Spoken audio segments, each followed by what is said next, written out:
Joining me now is a Martin County, Florida sheriff who was on the scene when he was arrested yesterday. William Snyder is with us. It's great to have you on, Sheriff. Take me through what that was like yesterday when he was apprehended on I-95. Well, it was everything you could want as far as volatility. We got the bolo to be on the lookout from the Palm Beach County Sheriff's Office, very seamless communication.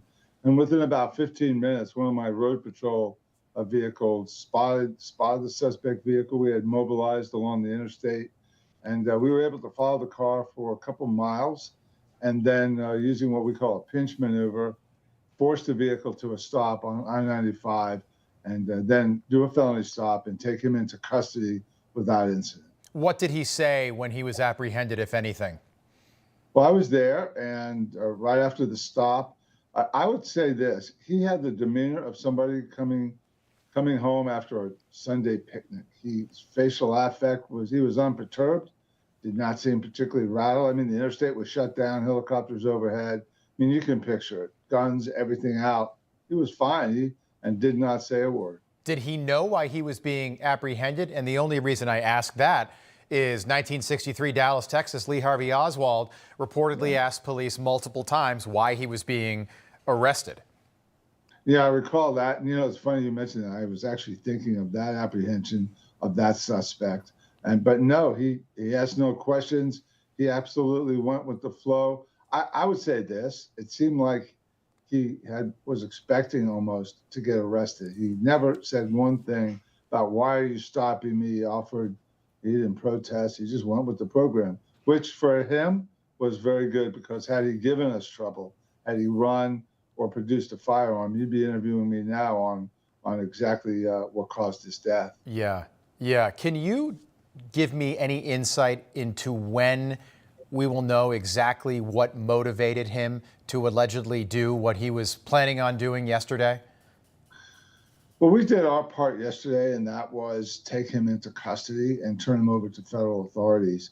I can tell you that from a law enforcement standpoint, from an investigative standpoint, his motive will be key. They want to know what was going through his head. Did he have a help? Is this a conspiracy? Was this a lone wolf? Is he a front man for an organization? They have their hands full. This will not be an easy case to unravel. You seem to know your history well. We never got that answer from Lee Harvey Oswald. He was killed by an assassin, Jack Ruby, before we ever got the answer as to why he tried to kill or why he killed President Kennedy. Multiple news outlets reported yesterday that Donald Trump's golf outing at Trump International in West Palm was a last-minute thing, added to the schedule early yesterday morning. If that's the case, how did the shooter have any idea he was going to be out there? Well, that's a $64 question. Very perplexing, because my understanding is that he drove a long way. He's not from here. So it's not like somebody that lived nearby was trolling the area, kind of got a feel that every once in a while Trump would show up unannounced.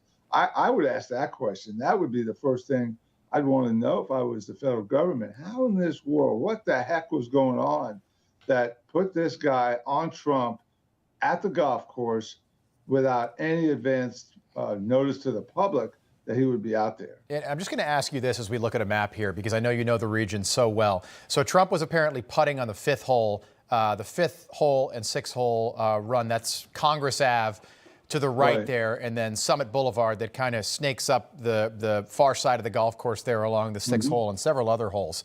Why wasn't there even just a police cruiser posted along about the 1,000 feet that go between hole number 5, the tee box of 6, and the 6 green there? That just seems like that would be a no-brainer to have somebody on Congress Ave to make sure that somebody doesn't walk across the street with an AK-47. Well, I want to be very careful. First of all, Rick Bradshaw is one of the best sheriffs in the state of Florida. He is a phenomenal sheriff's office, and I'm sure he's been doing everything he could to keep former President Trump safe. That being said, when you have a situation where you have the highest profile target on the planet doing anything, that's the time to roll out a full court press and have every resource available.